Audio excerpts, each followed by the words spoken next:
to it, but you know, once we had the big gap, I realized it's probably going to be up to me. You know, it's amazing. Everybody thinks the sport of bicycle racing, you just get out there, ride as hard as you can, and you know, if you're good enough, you're going to cross the finish line first, and you don't realize what goes on behind you, gentlemen. And your team, along with the Southern team and the Comptel Colorado cyclist team, they were all doing their bit at the front of the pack, trying to disrupt the rhythm, and you've got some great teammates.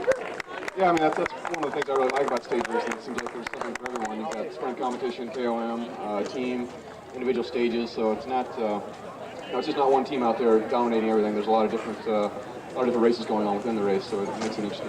And it gives a little something for everyone.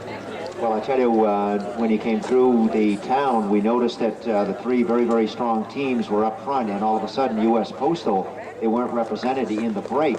And we knew that there were only 3 riders representing U.S. Postal, and of course Tyler, he had to dig in and do an awful lot of work, and then it was a case whether you guys could keep it going as far as the last 6 or 7 miles are concerned, and they were closing on you pretty quick.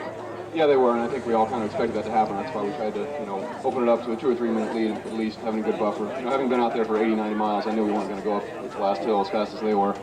But, you know, I wasn't surprised that they didn't have anyone in the front blue. With only 3 riders, you know, their job was just to kind of keep things close. They had the advantage of, you know, having a pretty good gap on 4th place. It was really just a race among those top 3, you know, Tyler, Mike Engelman, and Chan. So, you know, with all them being back in the field, the race was really just amongst the riders that were further down on GC.